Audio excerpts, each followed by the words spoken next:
All right, I think we are about to go live, and I think we're live. If one of you can confirm on YouTube, and we are live. Hello, everyone. Welcome to Job Skill Share Hot All Seat. right, I And think oh, we are I'm listening about to to my go own, live, and I think we're live. If one of you can confirm on YouTube, and we are live. Hello, everyone. Welcome and to that's what happened Job too when Skill I'm like Share live, and Hot then Seat. there you go. Okay, so I'm actually trying to figure out if we're live or not. Okay, so now we're live. Thank you for joining in. Basically, this is something that we do on our platform, JSS, with KevTech and other friends and interns over here in this community. And basically, what we are going to do today, we have three interns today that are going to do mock testing. Mock test is basically a kind of like a real, almost a real interview that we take from them from soft skills and technical skills and everything that we think that they're going to need to know to be prepared for the job. So just a quick warning before we start this training, and then I'm going to give it to our leader Haifa. She will take over. But a lot of time when they look at this type of interviews in the beginning, if they're new to our platform, they think that this is a training. This is not a training. Our interns have been through a long program, and this is a program that we offer in our Discord community. We have different programs as well. And at the end, we do this type of mock testing. So we're not teaching something over here. The best thing that people can take out of this is to watch this and get to have that feeling or understanding. Okay, these are the questions that usually people ask in the IT interviews, and how do they resolve it? And all these professionals that are sitting over here, they're giving them some quality tips that you're not going to see in real interview. They're not going to give you tips. They're just going to say you're accepted or you're rejected. Sometimes they do, but most likely people don't do that. So that's the whole point of this. So try to understand that there's a lot that happened before this. People have went through trainings, people have done projects, and right after this, mock interview, I'm just gonna upload one of our intern Christelle a project on the YouTube, so you guys can see what she have been through, what she's teaching. I mean, it's a lot of work. So that's requirement before someone say that, oh, is why am I not learning something from it, why are you guys not giving an answer? So that is the answer, that somebody have to really go through all of these trainings before they can understand this concept. But I think for most part, a lot of people enjoy this. A lot of people love when they see something like this. They get to understand the reality behind interviews, and they get more confidence. They even learn tricks, techniques from the interns over here and from the professionals over here. So they usually use that for their interviews. So with that, let's get started with the hot seat. I'm sure this is going to be another good one. So Haifa, do you want to take over? Hello, everyone. I'm Haifa, and it's lovely to have you. It's nice to be able to do a hot seat again after such a long time. um, so, what we're going to be doing is mixing up soft skill questions along with technical questions. And for those of you who have been here before, you know how this works. If you have any questions, please go ahead and please go ahead and leave it in the chat. And yeah, is everyone ready to start? All right. Yes. Yeah. Okay. So do you want to start with the introduction, Haifa, from interns, and then we can go into Yes. the questions? Yes. Chriselle, we'll start with you. Would you mind telling us a little bit about yourself, just to introduce yourself to the community? Okay. My name is Christelle. I come from Cameroon. I currently work as a contractor integration technician, where we handle every day many issues. It can be technical or not. And before that, I was a configuration technician at Hybrid. It's there that I was introduced to the integration world. And that field require a basic knowledge in IT. time management and soft skill to be able to communicate between the team or with people who are implied with the project that we have to close in time.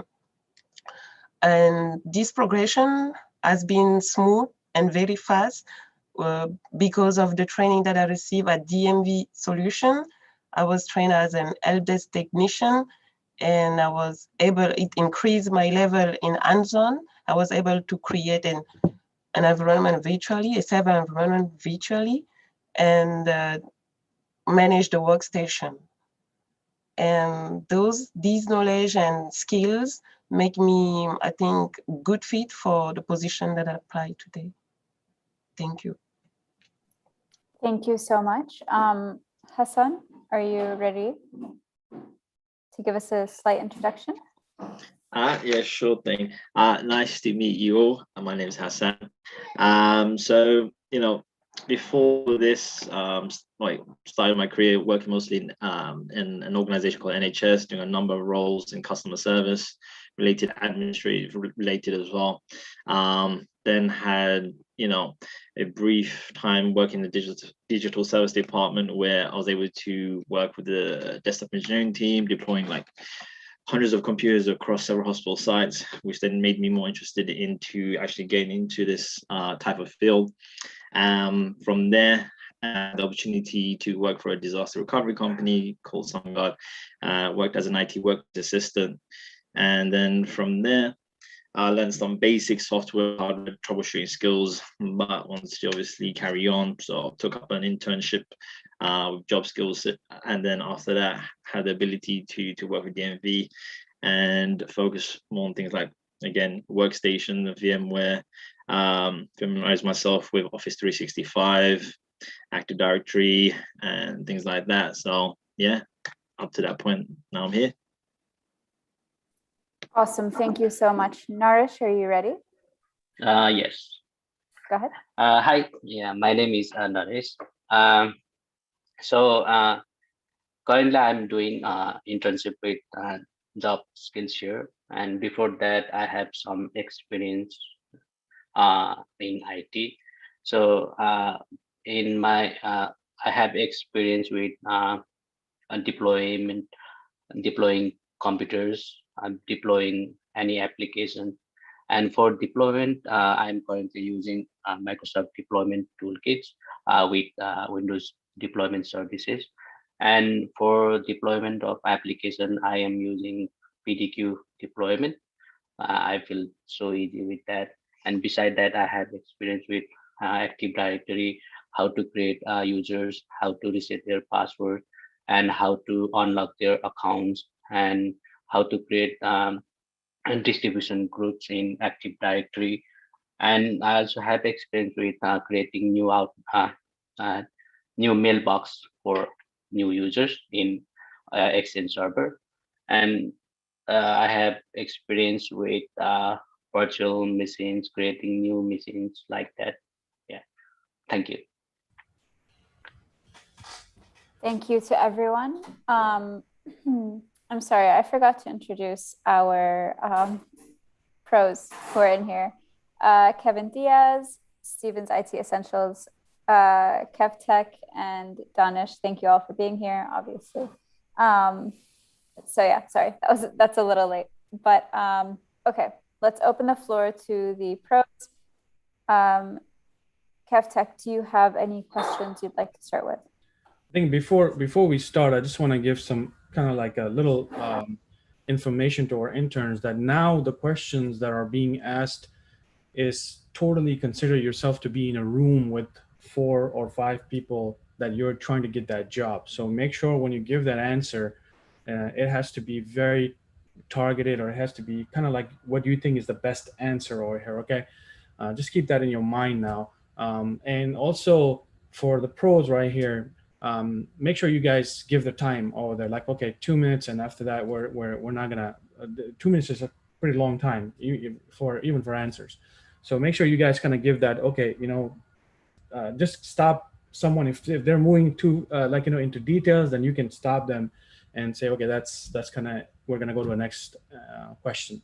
So I just wanted to remind that so it doesn't become like a, like a normal meeting type of thing. So from now on, when KevTech starts, we're in. We're gonna give you a job after this, virtually. All right, let's get started. Hassan? Yeah. How you doing? Hi. Can you tell me what is group policy and how it's used in the job environment? Okay. So group policy will determine what the users can do in a work environment, what they can access, what they can't access, what the restrictions is, what the permissions is. And so the network admin would, using the Active Directory, limit certain actions and allow certain actions.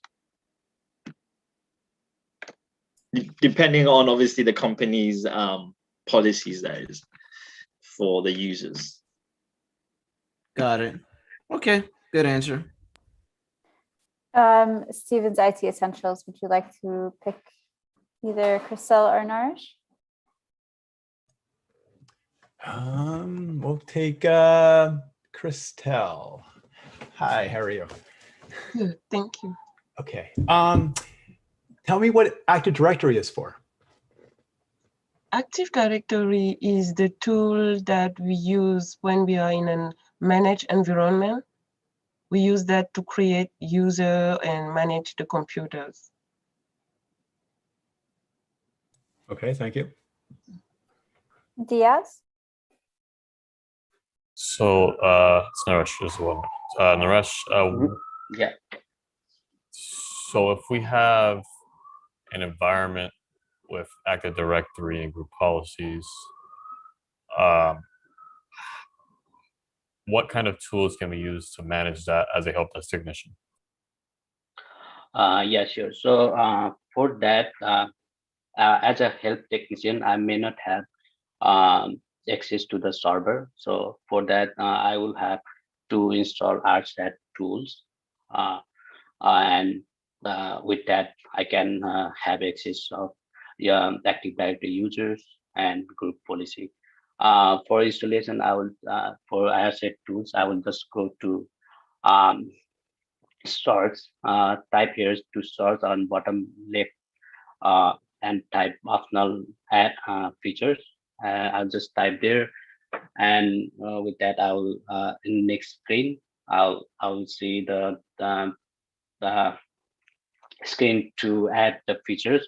I will just add additional, click the additional features, and from that I will search RSAT tools, and I will pick the Active Directory lightweight, something like that. I'll pick and install that, and with that I'll put manage the Active Directory. Afa, would you like to ask a question? Yes. Hassan, what have you been doing during the pandemic? Well, during the pandemic, I was just obviously contemplating on what career path I want to take, and then obviously I led to Job Skills Share because I had an interest in IT, and I saw progression in this career, and I saw it as something that, regardless of what environment or what situation is happening, is here to stay, and obviously improve as well, so leading to more opportunities. So I obviously took the path of becoming more competent when it comes to computers, learning how they work, learning what kind of job roles I can do as an entry position, and then trying to learn the best to my abilities of how I can be the best at that position. So obviously led me to Job Skills Share, led me to you guys, and yeah, and I'm here now. Thank you. KevTech or Danish, do you have something? Yeah, I mean, I can ask a question in between. Christelle, since we're talking about, pandemic and the way the work has been transformed to like more of a remote type of work, since your internship, what kind of remote tools have you learned in the internship? Give us some type of, examples as well. Okay. I used during the internship several remote tools, and those tools help us to kind of connect to a machine that is not physically in the same environment. It can be in the same environment, but you try to connect another computer. So in my lab time, I try to connect to, I have my computers in front of me, and I try to connect to the other computer to do some stuff on the other computer. So while I was doing that, I used Zoom as a remote tool. So it helps us to connect, and you can share the screen and have access to the other computer and do what you have to do. And I was exposed to Zoho Assist, is another tool that create secure, a secure, how do they call that? Like a secure connection between the people who try to connect. I use RDP. This is a Windows tool that come with Windows. So just from now, I just remember those 3 tools. Great. Kevtech, you want to ask another question before you? Yeah, sure. Nourish. I say Nourish. I can't pronounce your name. Terrible with Yeah, names. it's Nourish. Nourish. Sorry. Yeah. Can you tell me or can you give me an example of what is MDM and how it's used in a job environment? MDM. Yes. That's a real thing, by the way. I'm not making that up. I haven't used that tool. So let's just say mobile device management. That's what MDM stands for. Does that help you out at all?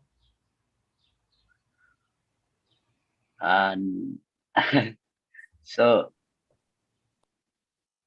All right, that's the a good name. scenario. That's a good scenario. You don't know it, right? You don't know Yeah, what so- MDM is. So you're in a So, real interview. How would you give me an answer now? How would you now try to see? You don't want to say, I don't know this or I haven't used it. How would you kind of properly really convey that message to us that you haven't used it? And how would you impress me with this not? Okay, I will do it. So to be honest, I haven't used that tools it.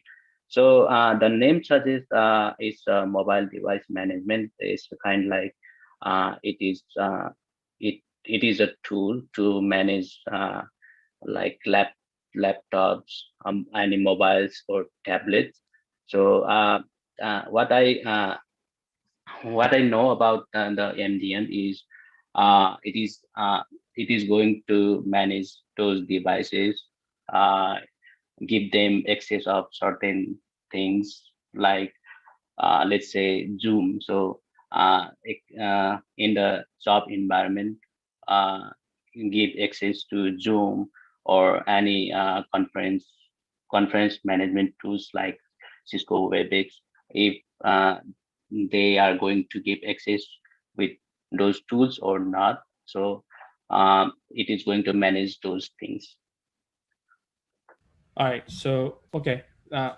Let's take a notes, guys, because we want to give a very short tip at the question, so it doesn't become like a 2-hour long video and then people look for a tip. Before we jump into our quick tips, who wants to take over, Hassan or Christelle? I want you to answer the same question. Do you guys know anything what KevTech asked?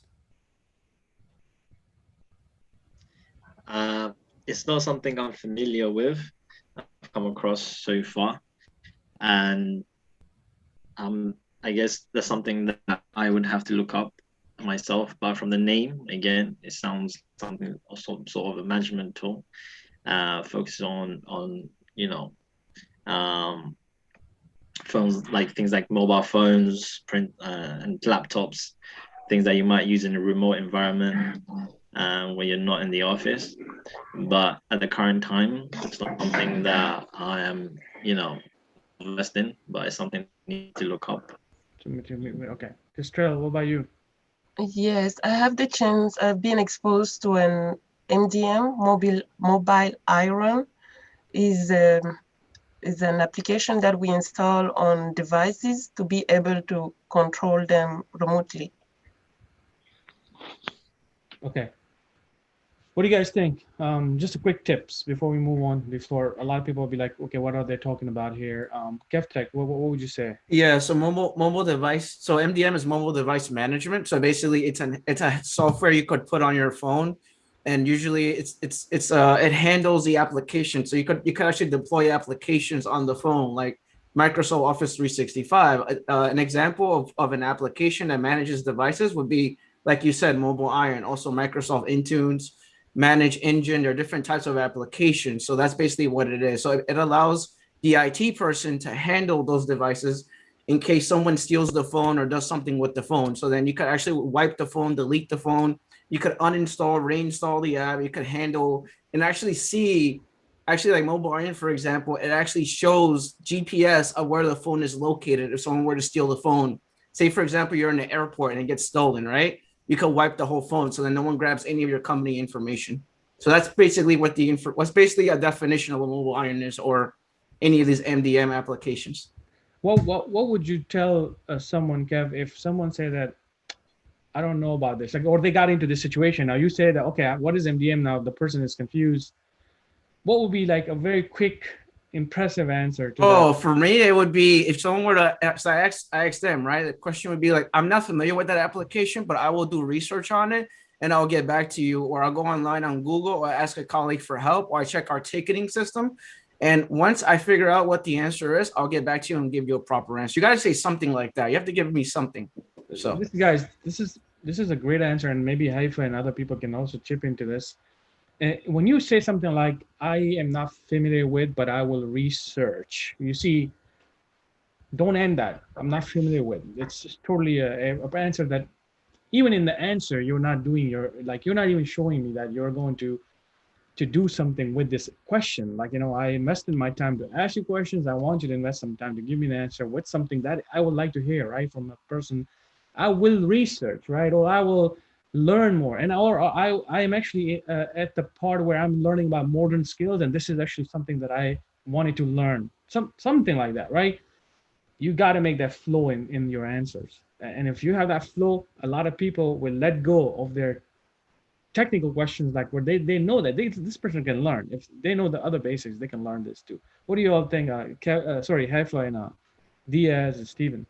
I was going to say that I know that Crystal has worked with it before because she mentioned one, but Hassan, so her answer was different from Narish and Hassan's. Hassan, your answer was fantastic. I like how exactly what Danish just said. I'm not going to repeat. But you said, oh, I haven't worked with it before, but I need to look it up and whatnot. And I think that was a great way to steer those kind of questions in the interview. The same thing with me. I mean, I've been working in IT since 2010. I have not really worked with an MDM at all, really. I mean, I know what it is. I've seen it, but I never got my hands on it and stuff like that. But I know what it's all about. I know, but usually if you go to an MSP or something like that, they will have an MDM team. So they will be able to take care of that for you. Like, you guys may not be able just to zero in on that, but that's a whole different thing. I mean, so think of it this way. Think of it as like SCCM works on, you can install like applications on computers. The MDM you can install on phones and tablets. Think of it that way in your mind, and then you'll be able to apply it. That's what I would say for now, until you get your hands on Intune or something like that. All these new ones that are popping up because it's getting crazy out there. So that's what I would say. But don't worry, that part will come. I mean, I'm still learning that too. So after a lot of years, so don't worry about it. Diaz.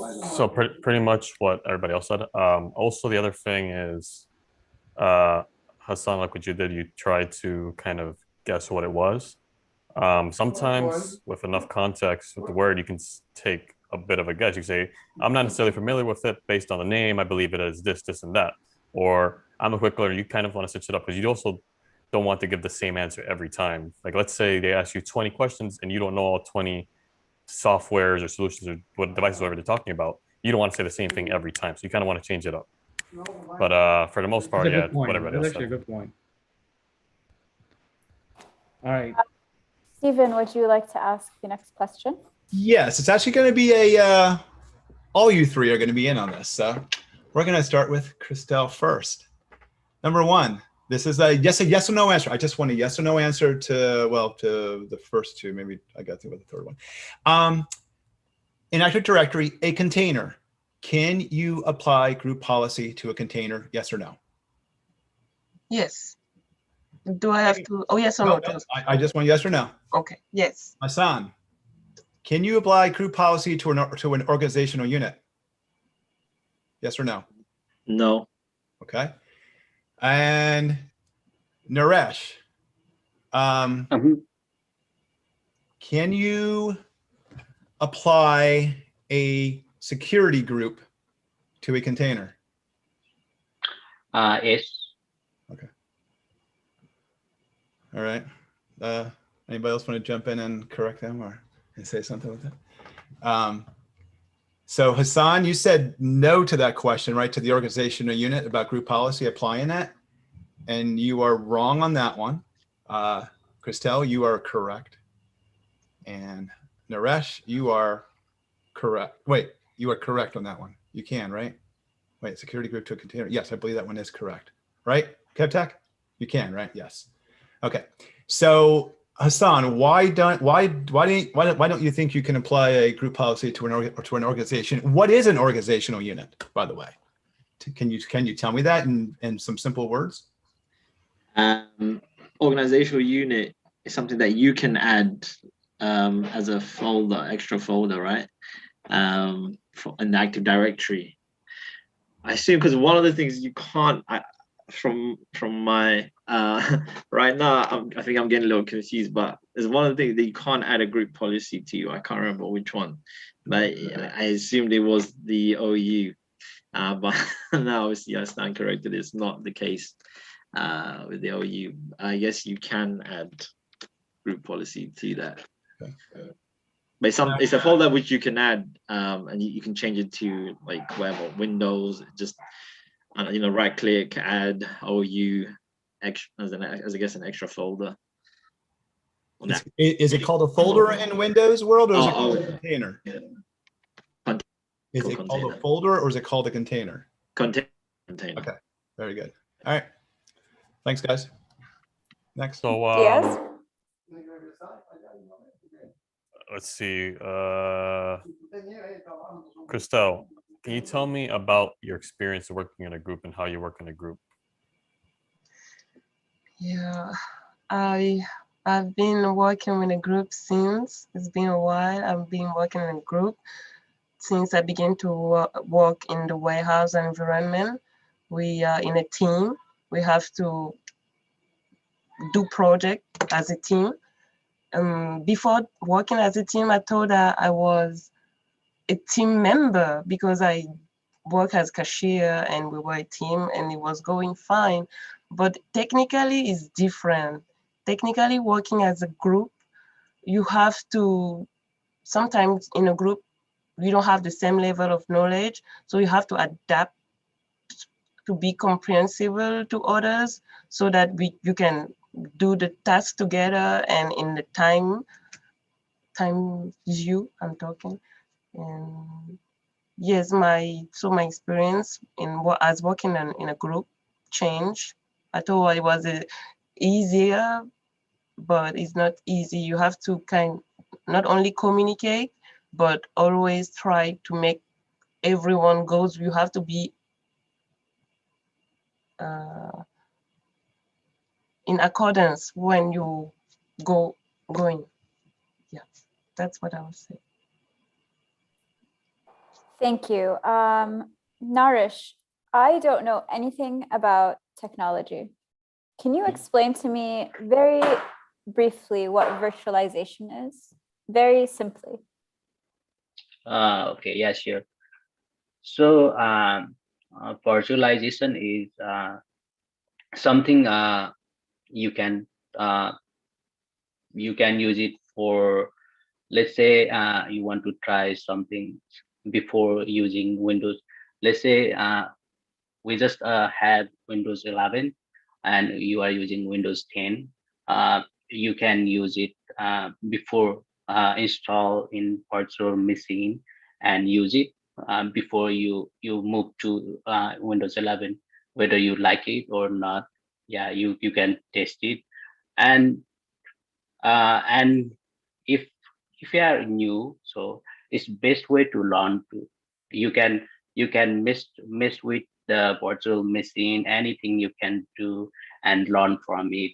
So that's what is the virtualization. Christelle, same question. A virtual environment for me is an environment where you don't have to invest in the hardware. You only have to invest in the software, and the capacities of the hardware will permit you to kind of increase the performance of your system, I would say. Hassan, can you give me 2 pros and 2 cons for virtualization in a business environment? The pros will be that it's cheaper because you won't need as much space, physical space, and that, you know, using less energy as well, and just rent, maybe even save some money on that. Another pro would be, you know, if it does break down, it's not something that you would have to directly deal with. The con will be, again, same thing, because it's not there with you. You don't have control over it. And also that, you know, so if it breaks down or whatever happens, there's a disruption, you can only wait in your 2 hands and feet and hope for it to be sorted out.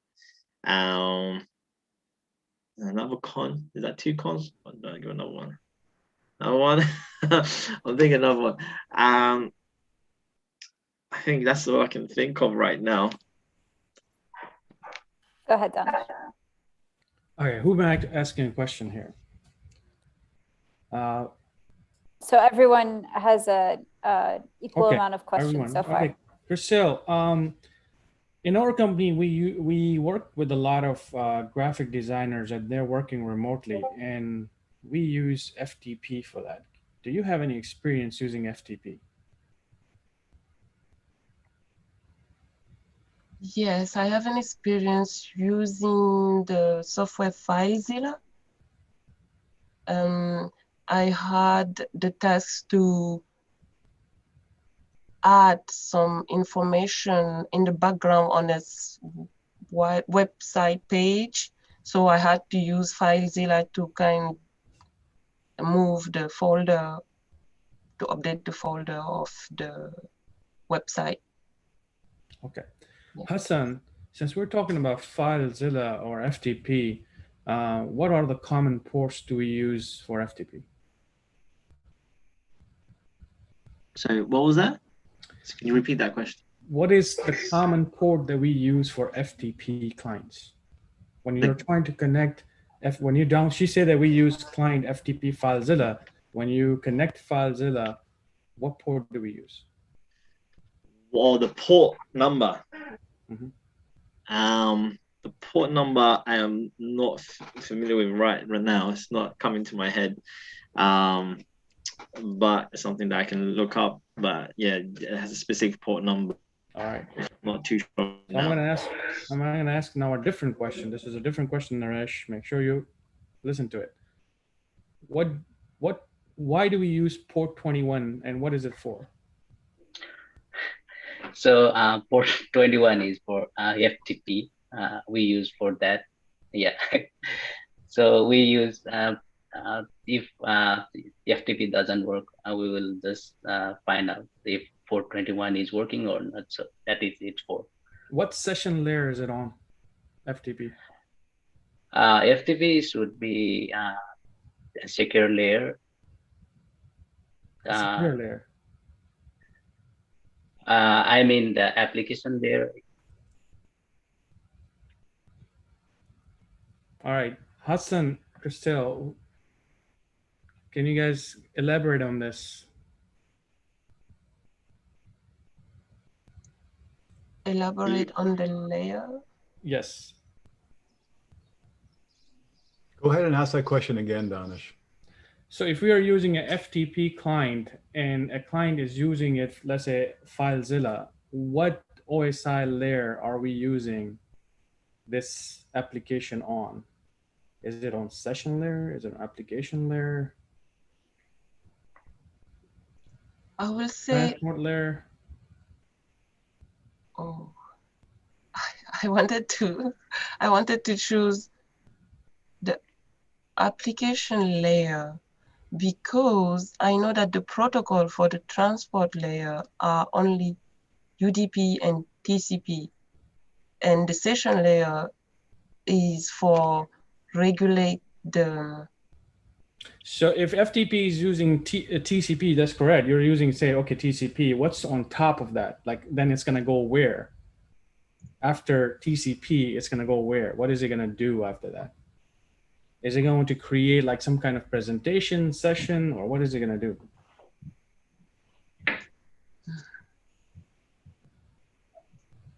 So let me ask you guys a question. How much do you guys know about the OSI? You know, if I ask you about OSI or anything like that, or TCP layers or networking, are you guys comfortable with that? Regarding me, I have a basic knowledge on those layers.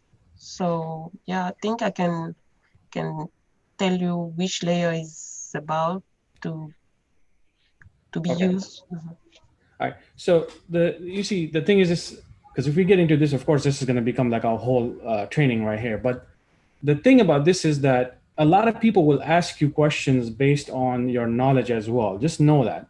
Now, a lot of people in reality really don't, they don't take this as in like, oh, I'm not going to give you a job because you don't know the layers. That's just the old way nowadays. Unless you want to become a network engineer, unless you are going to go for something like a very high level positions like that, yes, you do need to break things down to someone really clearly, because there's absolutely no way for someone to give you a 100K plus job and you not knowing this stuff.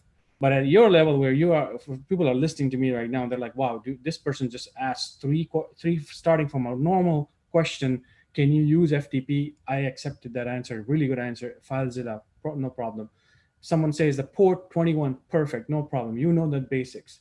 If I ask you something about detail as this, what layer is it, or all that kind of layer, the only thing I'm telling you guys right now, because this is for you guys right now, do not get, oh, I don't know this stuff now. I'm worried, right? So I'm gonna go and start layer by layer, try to peel everything down. That's just to give you guys a tip that don't worry about this. No problem. Just give them a solid answer. Well, I know these layers. I have done this in my networking courses, but since it's a lot of theory, I'll go back to it. I know these things. So give them an answer that you have done this stuff, but also just don't say, I don't know it, right? Like, I don't know is an answer that no one's going to accept over here. But you're trying to say that, okay, I want to learn. I'm learning this stuff. And this is something that usually I kind of learn it on like I have a schedule of learning this. So for example, to be honest, working in IT for so many years, I still don't remember the basics, and I only need it when I need it. But I'm on a different level right now. I'm in a different situation right now. I'm not looking for a job right now, right? If you guys are going to be looking for jobs, always you're going to be looking for some kind of enhancement into this area as well. So me saying that don't worry doesn't mean that don't go and learn these things. You do need to learn these things. So let's go to the next question. So just know, come back to this. Make sure you guys kind of go back to your basics. You guys have access to this stuff and kind of like break it down to yourself. Danish asked me FTP. Then he asked me, what layer is it working on? So then break it down for yourself. Application, session layer, transport layer. Try to break things down and see if the server is working on one side, the client is working on another side. Try to break things down for yourself, okay? But you don't need to stress about this in the interview. Steven. Two questions. One for Hassan. This is going to be another port number. I like ports. What port number is remote desktop protocol in Windows? What's the well-known port? And everybody knows in the world. It's a well-known.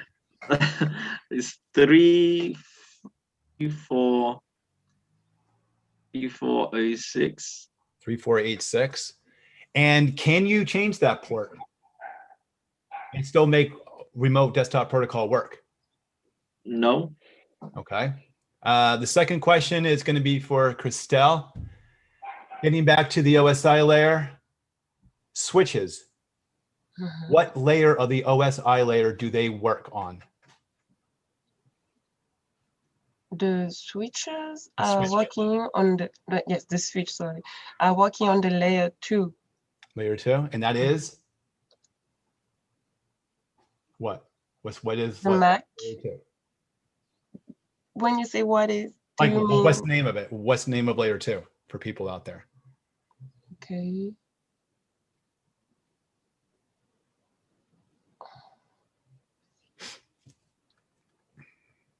Right now, the exact name don't come in my mind, but Think about it. Can we touch it? Can we not touch it? I'm just giving you an answer here. I mean, can we touch it? I don't understand the question. Hands, like when you pick it, when you pick something in the hands, yeah, that's me touching it physically. Is it physical? Is it above that? Where is the switch? it's above the physical layer, but the name of the layer don't come on my mind right now. So it's above. That would be the data link layer.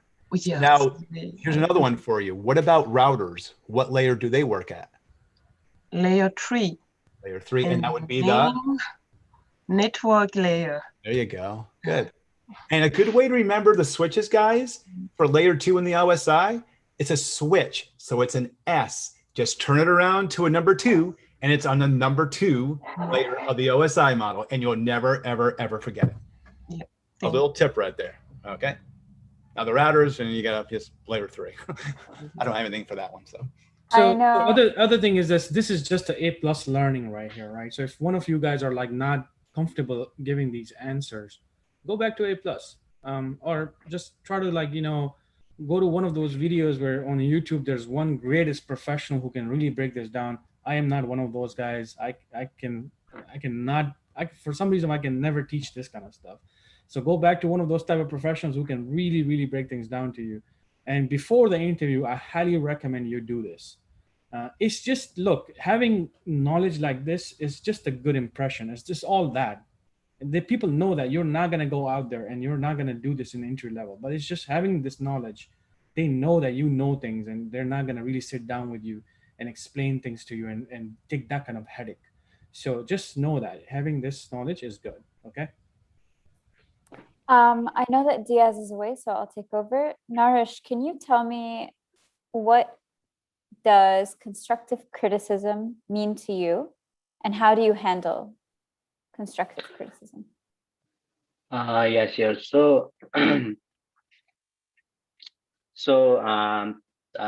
work in. Sorry, you switched to muted. Can you unmute yourself, please? Naresh, you're on mute. There you go. Now we can. Oh wait, now we can't hear you. It's really far away. Hello. It's super If you're far. using some kind of headphones or your microphone is on Bluetooth or something, maybe something happened to it. Yeah, now I'm good. Yeah, fixed. Are you listening to now? Yes, we can hear you now. Go ahead. Okay. So criticism we all face when in our work environment. So basically, constructive criticism is something I don't remember exactly. So How about in your personal life? How do you handle, what do you think is constructive criticism or positive criticism, and how do you handle it? So criticism, how would I handle is I will just analyze how they criticism to me. I will work on that one. If that's I can something I can add up, and I can make improvement. I'll just make improvement with that criticism. Thank you. Keftek? Sure. Hassan. Hassan, you there? Yeah. How proficient are you in Office 365? I just want to know. Can do the Are you, admin. like, are you good with Office 365 or? Before I ask you a question, just wanted to know. Yeah, you said if I'm proficient in. Yeah, you're good. Are you good with Office 365? I'm going to ask you a question, okay? Yeah, sure. Right. Okay, so can you tell me what email archiving is and why it's used in a job environment? Email archiving. So it might have like a user who's no longer with the company. So you might need to, have the ability to, what's it called? You might need to have the ability to remove them to keep space, or in the so like if you have a user that's left, or email archiving as in like per user, like if the emails have, if the data is like, if it's gone to the max, they might need some room, might need to archive some emails to open up space for them. Can you hear me? Is that your answer? So you email archiving is to open up some space. Is that what it is? Yeah, I think it might be that. Again, I'm not too sure right now. It's something that I have come across, but it's I guess at the current moment, Right. I'm So getting confused. We'll have to come to this one for you. I think same answer. What about Christelle? What do you think? Keftek question. What I will say is, usually, like Hassan was saying, when we have user data left, we have when you have an account in Outlook, there is a file that is a file with the extension OST. So if you want to access the email in that account, we have to open the file, your OST file, and we will have access to the information which was archived. It's like that. I understand the question, how to answer the question.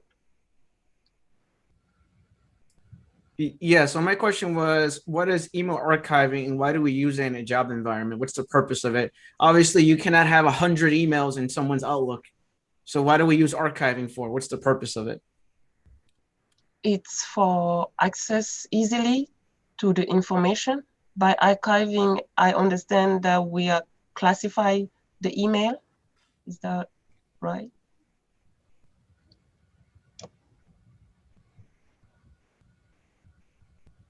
Can you hear me? No, we hear you. We Okay. hear you. It's just we're waiting for Nourish. What do you think is the answer? Give me your answer for this. Email archiving is a folder inside Outlook. So we will just save any important emails or anything inside archiving so that we can access that in the future. Okay. Which answer do you accept, Keftek, since you asked this question, please? You're on mute. I'll accept his answer. His answer is better than the other answer. So basically, archiving, if you've been in the company for a really long time, we archive your emails and put it on the server. Because when it happens is when you have too many emails, a person cannot search on Outlook. They can't do anything on their Outlook. It's just archiving basically stores the email. So it could be storing for 6 months, 1 year, 2 years, 3 years. What if they've been in the company for 10 years, right? So we have this thing called archiving. So basically, it stores it on the server side. So then it's not hindering their Outlook on their physical computer. So the computer is not super duper slow, if that makes sense. So simple answer, that's what it is. That's what archiving is. And an example of that would be email. So like Outlook uses archiving. Mimecast is another one. And then there's other ones like Proofpoint. So It's just examples. Steven, do you have a question for interns? Yes. Let's go with Hassan again. Can you tell me if a 192.168.1.1 is a public or private IP address? Private. And why? You said 192.168, right? Right. So usually they're private. Why? Why? Why is it private? What can't it do? What can't it do? Why does everyone in the world use it? So maybe, I don't know if I'm overstepping, Stephen, but maybe your question is explain the difference between private and public? Well, I mean, why do we use private IP addresses compared to public IP addresses? So someone else can't access your network, as in like for security reasons? Okay. Would that be the main reason though? Yeah. In a business, do we use public or we use private IP addresses in a business? I mean, I have to work, right? So you'd figure it'd be one or the other. Private. Private? Yeah. Are you sure? You don't sound too sure. Are you sure yourself? Yeah. Okay. I'll go private. So. All right. Let's move to Christelle. Same question. Why do we use private IP addresses instead of public? Why can't we just use public on these local work machines? I think the public addresses are the addresses that are assigned by the grid institution, the IANA. And the private are the one that we can reuse in the intranet. So it's free and you just have to create your subnet and you use those addresses. You can have intranet. In your home network, did you go out and buy the public IP address or did someone give it to you? In my home network? Yes. Yes, I mean, I didn't have to buy it. I mean, my provider of internet, okay. My provider of internet give me one address. So why didn't they just give you public? Well, you have, let's say, 10 machines at your home. They could have just give you public IP address. Why private? I think, from my understanding on how the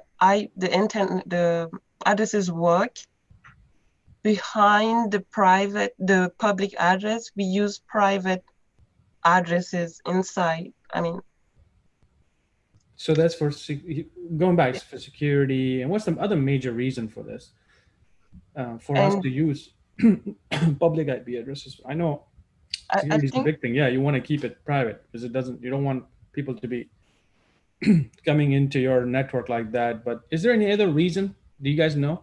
Will it become congested, like if everyone comes onto it? That's another big reason. You know, we can't be just giving a public IP address to every single machine in the whole world or every device in the whole world. So, this is IoT stuff.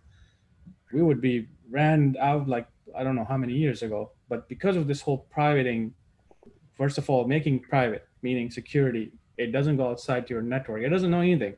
If you tell me 192.168.1.10, if you tell me that on my network, it doesn't mean anything to me, right? It doesn't even mean anything to my network. I don't know anything. If you tell me, and I guess if you guys remember in one of your internship, somebody says you guys can just, do RDP to it. Remember, RDP is not going to work as long as you have some type of connection going on and VPN or something like that to then, work that out. So just know that a lot of people may give you a public IP and they'll give you a private IP and then they'll tell you to explain things and they can even go in more detail after that, but that would be more if somebody really want to go into that detail. So just try to know the differences and work that out because it's important. Okay.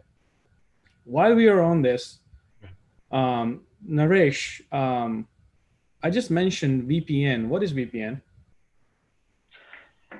Yeah, sure. So virtual private network is used for secure connection, so that is for someone doesn't get through your connection between, let's say, hackers can go through your network. So that's why we use virtual private network. For virtual private VPN, we use softwares like Cisco, AnyConnect, uh, yeah, and we just connect to the VPN. So you're saying you have experience with Cisco AnyConnect? Um, yeah, I have a experience where using Cisco What was this? AnyConnect. Yeah, I have. There was a big confusion right there. Look, see, this is what I'm looking for. I'm looking for these things. As you're in a mock interview, right? Do you have experience with AnyConnect? You put it on your resume. Do you have experience? Yeah, I have a experience. I have installed Cisco AnyConnect client and fixed the issue within Cisco AnyConnect. So that's How why. does it work? So you download the Cisco AnyConnect software and you install it, and you connect to the Cisco VPN through that client to the router, Cisco router. So, and you use the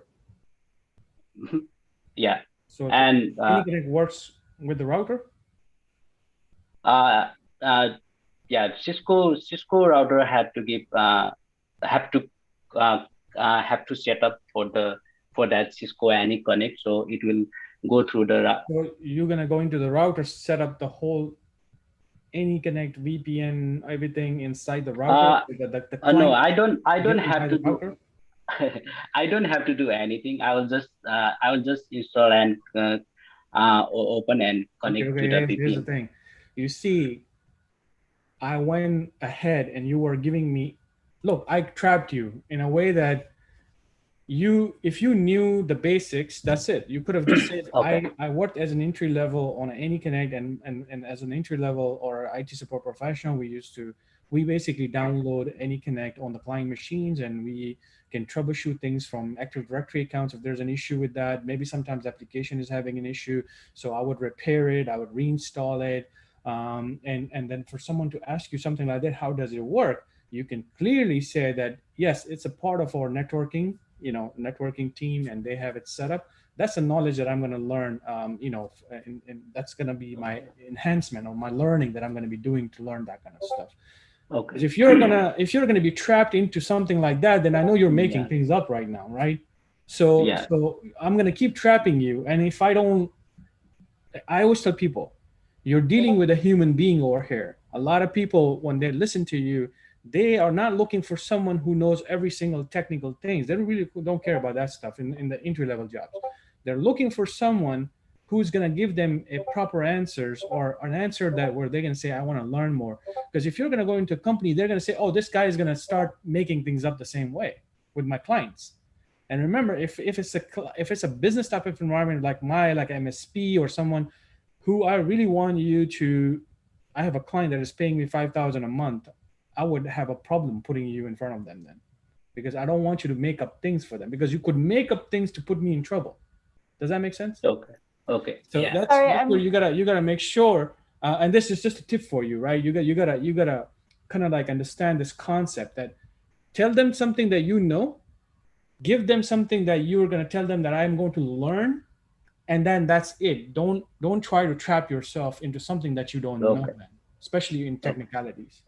I just want to give KevTech a really big thank you. Thank you for being here. We'll continue to post the Discord group on. I know you have to step out for a live session on your channel. So yeah, thank you for being here. For the rest of us, we're going to continue for a slightly longer time. Bye, Kev.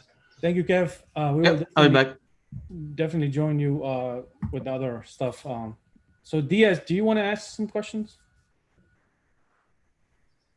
Have you ever had an experience, and this goes to all three of you, where you accidentally may have offended a coworker or something, or if you haven't, or if you did have that kind of experience, how would you handle it?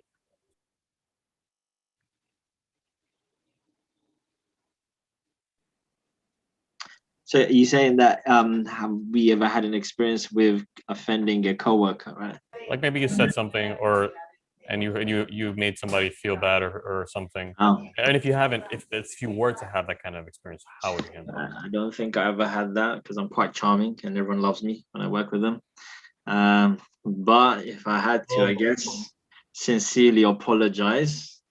But to be honest, no, I've never had that issue. I've actually had someone cry once when I left out of sincerity that they didn't want me to leave. So there you go. I like that answer a lot. Thank you. I don't know why. I experiment another way. Sometimes you don't have to do something, but people feel offended. So this situation happened to me. So my coworker was not feeling comfortable with me, but I'm not sure of what I've done badly. So I try to talk with the person by telling that I remarked that I note that he was not feeling comfortable with me. And if I've done something, like Hassan say, I am sorry about that. And from now on, I try to be nice with the person. Yeah, I know. What I wanted to say is sometimes you don't have to do something. Sometimes people just feel offensive, especially when it's not the same culture. That situation happened to me. I'd like to ask a question to Naresh. Mhm. So since we're still working remote and COVID is not yet officially over, Mhm. we've had a bunch of users call in with printer issues. How would you go about troubleshooting a printer issue remotely for one of our users if they call in? Yeah, sure. So it is calling a bunch of people that might have issue with my network, whole network. So I will just explain with them, explain them that we are having network issues right now. I will be back as soon as possible with you. But these people are calling you, they're working from home and they're calling you and they're saying, oh, I'm trying to print this document for work, but my home printer is not working. How would you help them troubleshoot that? Okay, so in that case, I will just ask some question before I go to actual troubleshooting. So I will just say the printer is on, the printer light is on or off, and make sure there is a paper in the printer, and make sure they can print the test print from the control panel printer setup. And I also make sure if that's for the certain application like Word or is for whole application, that I will also make sure for that. Yeah, that's how I go to troubleshooting. Thank you. I'm going to open this last questions from everyone. So let's start with Stephen and we'll go to Danish and then Diaz. All right. All right, guys, you know that this field is totally acronym driven, right? Nobody spells anything out because they assume you know it. So we're going to see how good you guys are here. Christelle, what does FTP mean? I want what it actually means. File transfer protocol. Very good. Hassan, well, how about HTTP?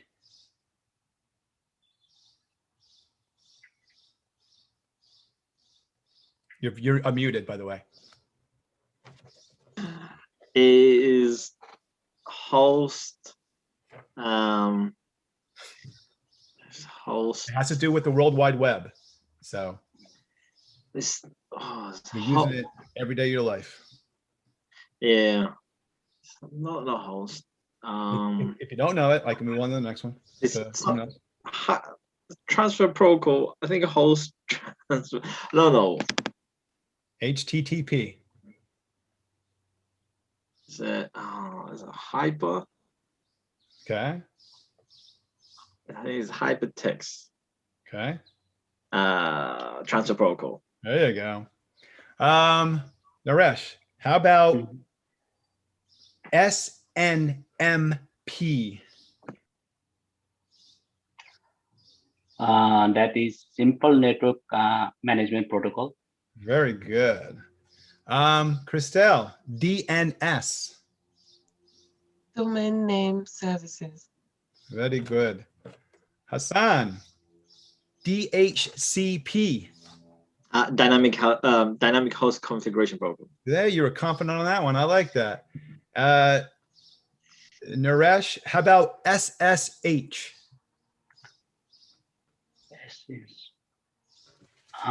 Something you use to log into servers. It's deprecated now, but it's still used out there.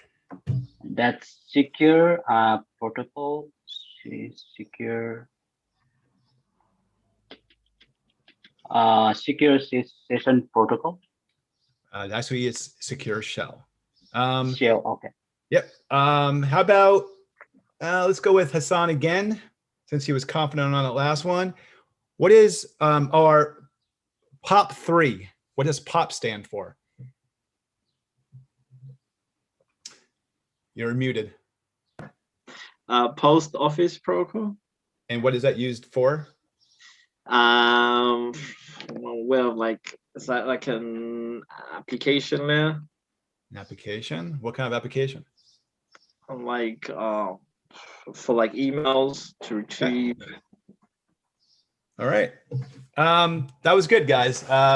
Like I said, this is a very acronym thing. The person in front of you will not spell it out for you. If they say DHCP, DNS, your mind has to shift over to that very quickly. If Donis is asking a question from the sysadmin team, but the network team will have their own acronyms.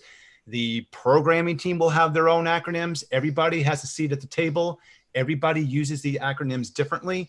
Your mind just has to get around that and kind of go towards what they're asking for, because one person will be different from another person. Donish's way of asking something will not be what the programmer does, or the networking team may ask for one thing and Donish may ask for another thing, but it's totally separate things. So keep that in mind, guys. It's very, very important. Yeah. Correct, right, Donish? Am I right or wrong with that? Oh yeah, you're 100% right. And also I was going to say, maybe you guys should also look into the ports of these different protocols and acronyms that you guys are using. There's too many. And so the way I do it is I would go to Google and I'll say the most common, ports used, like something like that, or the most common protocols, or the most common networking protocols. So when you have, like, let's say 5 or 10 images, because like I said, I don't remember all of these by heart, some of these, right? So I'll just take that and print it out in front of my table. And I always try to, after a week or two, I'll try to go back and say, okay, that's what it is. That's what it is. Just if I wanted to make this more of like a memory in my head, right? Because sometimes you're working with engineers and they will actually say on the phone, they're not going to tell you the whole thing. They're just going to say, SSH, which protocol are you guys, or what port are you on? Or FTPS, which port are you on, right? FTPS, which port are you on? They're not going to explain nothing to you, right? And even though they know that you're entry level, you just need to know this stuff. Okay, Yeah, before I jump in, if you guys got this right, you all got job. What does JSS stand for? JSS is a big protocol, I'm telling you guys. Job skill check. All right, you got it. Yes, do you have any questions? Last round. So each of you answer this. What are the top 3 things you're looking for in your next job role? So whether it be culture or things that you might want to achieve, whatever it is, whatever you're looking for technically or culturally wise. Or monetarily. Or let's start with Naresh, please.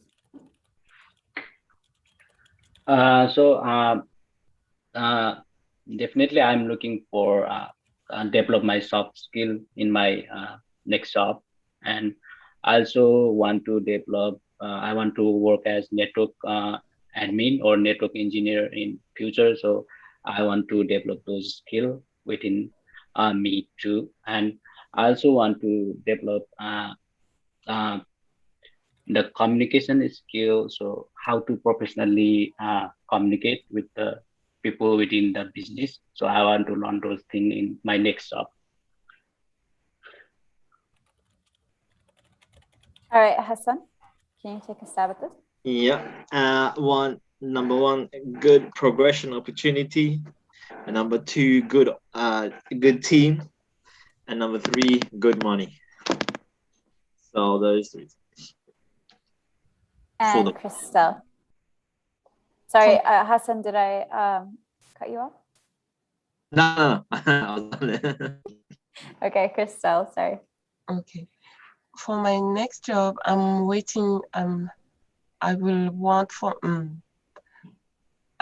a job where I can apply the knowledge that I have and progress through a senior role and open culturally so that I can easily adapt myself to the culture here. Danish, do you have any final questions? No, I mean, when you guys are done, we will just ask them about their experience, like the ending of it, and then let's just do a quick review from all four of us, Diaz, me, and you, and what do we think about this whole thing? I think this is a good enough information. We already know. So, do you want to ask about the internship, or would you like me to? Well, yeah, I can start. So first of all, I want to say thank you. This is kind of the end of the soft skills side of it. We already know a lot of the way you guys responded. So we're going to give you some tips now. But before doing that, let's just start with a quick, like 1 minute type of, your experience for the whole with this, the internship and everything. Christelle, starting from you, what do you think about this whole internship that you have finished? Just kind of take people to where you started and how do you feel now almost in a 1 minute? Okay. Before starting the internship, I had the certification, the degree, but couldn't find a job. So with the internship, I was able to learn what they are looking for people and have the knowledge practical, because here in the United States, it's what you can do. It's not the paper you have or all of that. And I'm thankful for what I've learned here. The program always push us to put us in a zone that are not all time comfortable. And now I feel confident. Thank you. Hassan. Yeah, I mean, similar experience. When I first started, actually, I didn't have no degree or a certificate or anything like that. I just had some basic experience from my previous workplaces. But even then, I think I messaged you as well. I was not too confident in like going for an actual entry job. Felt like I didn't have the knowledge, so the application of the knowledge, or whatever I did learn from the previous jobs, and so. Starting this, knowing like what you guys offered was like a great opportunity because you focus more on the practical side of the job, and obviously specifically stated that it's for this type of job, like an entry level help desk, exactly what I'm looking for. And you focused your program towards that. You created that program. You focus on people who are starting entry level and obviously then wanting to progress to maybe second line and sysadmin and so on and so forth, right? So yeah, and I feel like I was able to take each step one by one, so to build my confidence. And I feel like I don't know everything, even entry level, but I do feel like I can start somewhere and then take it from there. So yeah, thank you. Thank you, Naresh. So main thing I learned from this internship is what's going on the market and what tools and skill we need to learn for that. Before this internship, I did not have that knowledge. So this internship gave me that knowledge. Microsoft development toolkit and Windows development services, Active Directory, all those I learned from this and this internship, and I feel more confident than before. And I'm more confident to go to interview and explain those. Yeah, I'm so grateful all of you. Because of this internship, I learned a lot. Thank you. Thank you. So let's just do a quick review on them, guys, all of the admin team, and then we're gonna give them some CEO type of tips, and then also explain it to the people what's gonna be next after this. So I'll explain that part. So let's start with Diaz. Diaz, what do you? Let's just go with like in one shot. Talk about Christelle, talk about Naresh and Hassan, and give them some of the things that you know. So I think overall you guys did pretty good. I think all three of you really just felt confident, spoke clearly. I do think that there were a few instances, obviously, which we talked about during the interview, about how to respond to certain questions, how to respond in certain ways. Hassan, I like that you bring more personality into it. Be a little bit careful though. Obviously, you never know what kind of environment. It might be a more strict environment, and you don't want to throw them off, make you seem like you wouldn't fit in. Naresh, I think that in general you were good, but again we talked about earlier your answer when you didn't know the answer to the question. Christelle, I didn't get to hear the mid part, so I don't know if you answered more. But overall, your answers are good. Again, be careful with keep going too long. But overall, it was all positive. I don't have too much negative to say about this group. Stephen, would you like to go next? Yes, I thought you all did very well when I pounded you guys about the acronyms, which was very impressive, by the way. That's good. The port numbers were good too. Some things you got to learn, the basics again, just keep in mind. But when you guys go for these help desk jobs, I mean, they're not going to expect you to know everything. I mean, you're going to walk in there, you're going to learn what they do and kind of get accustomed to what they're doing. Same thing with like Haifa. When Haifa was brand new, I mean, she learned and then she went to the job. Now she's really good at doing her job at work. And that's the way it is for all of us. Even Danish. I mean, same thing. If you would go into a new place, you would have to learn too. You'd be like, oh, I did this way. Well, we don't do it this way. But you guys had really good answers. Hassan, I like your personality.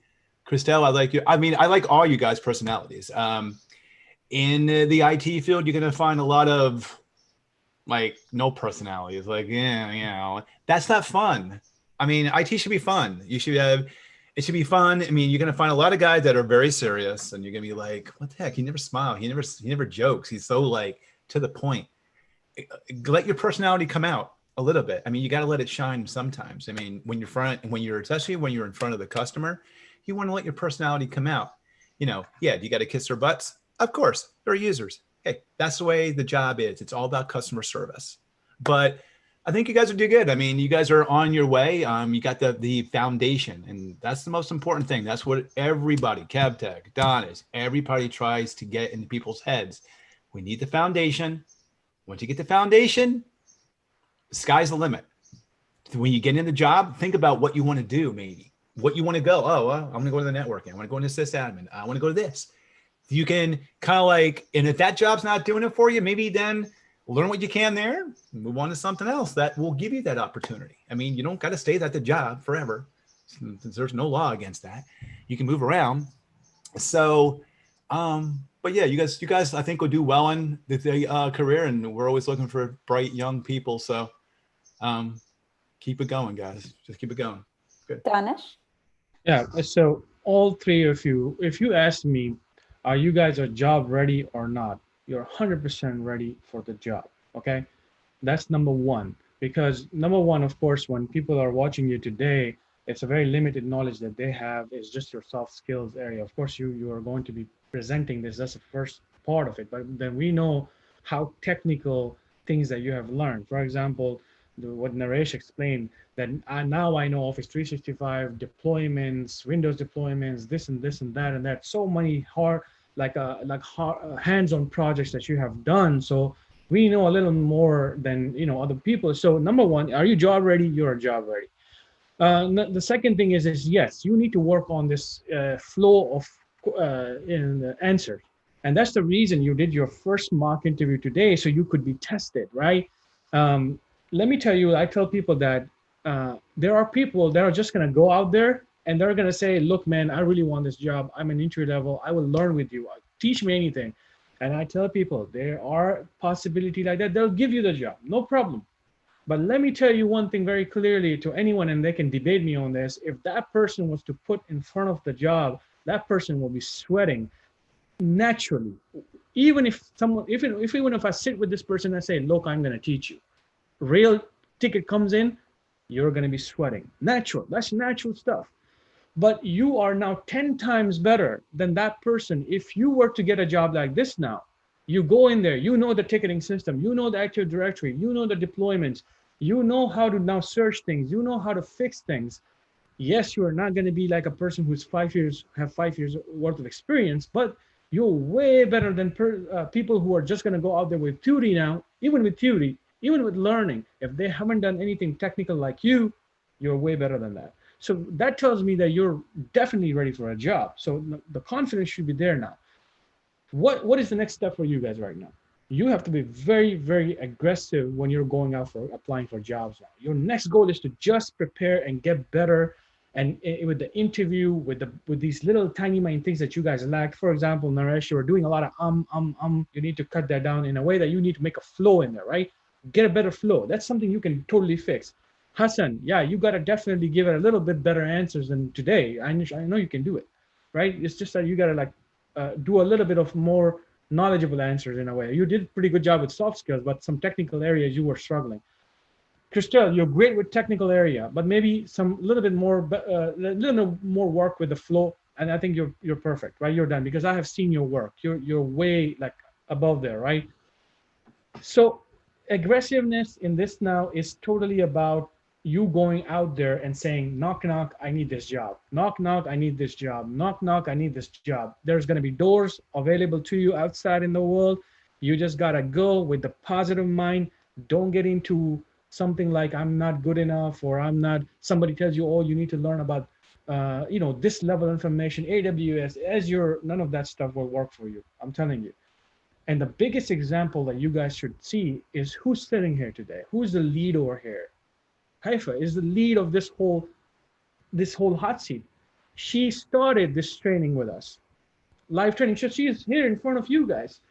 Started the whole training. A year and a half ago. A year and a half ago. 3 months She's ago. leading you all today. She's a senior tech, almost a senior tech. She's doing all the IT support jobs, and she's actually working right now. So look who is a part of this team, and the people who are actually the admins of this whole trainings, and me myself. We're not just doing education kind of stuff, right? We're all working. So there's no better way for you guys to, like, you cannot come to me now and say, I'm not ready. I'm going to ask you now, how many jobs did you apply? If you tell me that I just applied in 1 month, like 10 places, I'm like, no, that's not going to work. I'm not going to even waste my time with you then, right? I'm going to say, did you apply to almost 100 places in this whole month? Then I'm going to be like, okay, you guys are doing something. Because like I said, now it's a time for you to go out, knock the door. I need the job. Knock the door. I need the job. Knock the door. I need the job. Once you get in, make your own floor there. You have a big community to back you up. You have a whole community to say that, we're going to help you. So there's no way for you to now say that I just can't do this anymore, right? You invested all this time for this one reason, that you want to get in now, right? So you got to fix those little things. And then be very confident that you guys are definitely ready for a job, right? And just fix little things here. That will be my last thing.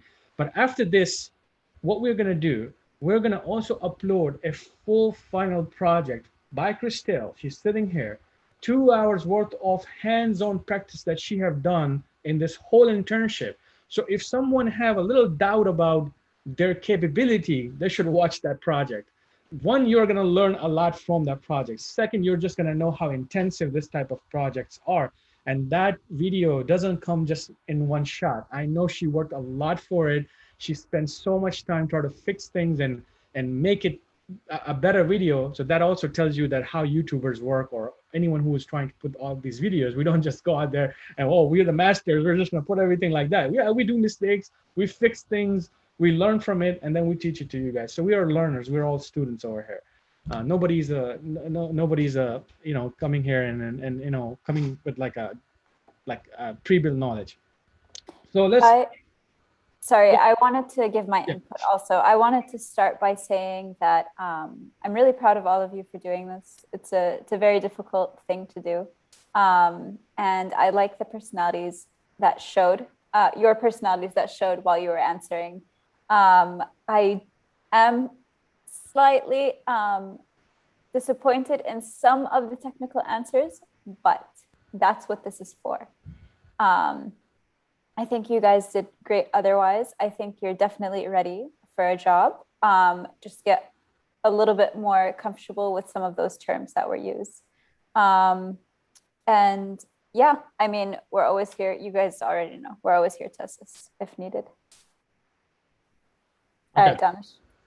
So just before we go, there's some questions in the chat. Somebody asked that, what if I don't have an experience? I think Zazan, you asked, what if I don't have an experience? What am I going to do all the time? So this whole process that you're seeing is actually part of that. So you have to be a part of this community, join the community. There are trainings available for you. Take those trainings and then apply this in practice. There's resume. You say, what if my resume sucks? We have done a huge amount of work on resume. And that's what you're seeing live today. It requires that practical approach. You gotta just come out and do this hands-on. Yes, we are not gonna offer any more internships. Our last batch is happening. I told Haifa I'm not gonna say something about it, but because this is the last, the batch 5 is the last internship. So you have only 2 capability with JSS. You can take the free trainings, do your practice on home labs, and then do the same thing. There's really no difference. Or if you want to become a member, then you guys can do that. That's later on. You guys can actually go to the site and find that out yourself. But community is free. Discord is free. We do this on a daily basis. Come on in, join us, work with us, talk to us, and we'll help you out. That's not a problem for us.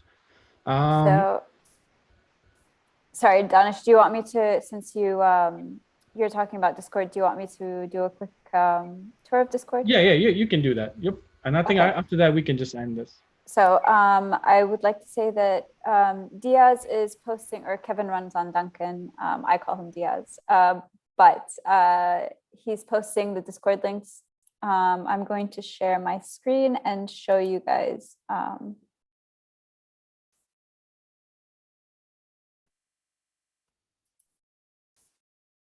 I need technical support. Just kidding. She's still learning. Okay. I get like a new envelope now. Damn it. Right? Take me back to one. All right, you guys. So this is the Job Skillshare community. I'm hoping that you can see my screen. Yep. There's different channels here. They're pretty self-explanatory. You're always welcome to, I'm not going to take too long with this because we've done it so many times, but you're always welcome to hop on and you can tag us in chit chat and ask us questions. Can we check all these messages too? Just kidding. No. It's really bad. And then we have KevTech's channel also, which is kind of the same thing. So if you're interested in the final batch of, or applying to the final batch, you have to come here to intern application. Please join the Discord regardless, because we do a lot of things on it. On this Discord, on JSS Discord, and on KevTech IT Support Discord. We work on both of them pretty frequently. Yeah, so if you guys have any questions, specific questions about Discord, you are welcome to message any of us, either in the general chat or you're welcome to message us privately also. It is better, however, to do the general, just because if, like, let's say you tag Danish and Danish is busy that day, but KevTech is there, so he'll hop on and he'll answer. And yeah. Yeah, I would say for the most part, unless you have a very specific personal question that like involves like personal information or personal details, please refrain from DMing us immediately. post it where everybody else can see it so that other people can learn from it. It's better that way, and that way other people can give their opinions and what they think. Yes. Yeah, like a lot of times when people are watching these videos, they're very real world type of videos, and you use your own home lab.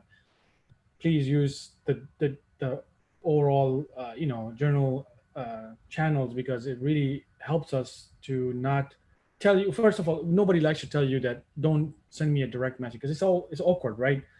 We don't like to do that. We want to be very respectful to you, and you should be also kind of consider that, because if we're busy, then you're just waiting on an issue for hours or could be days. So that's why you should definitely use that open area. Okay. At the end, I just want to say thank you to Stephen and Kev Diaz, Haifa, and of course KevTech was a part of it. Hami, all those admins that were part of this internships. Yes, there's going to be one last one, but you guys are definitely what kind of like ran this whole internship. So I just want to say thank you so much for all this, what you guys have done for this community. I'm sure all these interns will one day remember when they become millionaires, they're going to come back, give us some money. But that's fine. that's the catch-22. When you guys become millionaires, you have to adopt us and spend all your money on us. All right. So with that, let's go ahead and finish this off. And if you guys have any questions, come to Discord and we'll talk over there. See you all. And we are going to end this session. Take care, everyone, and have a great weekend.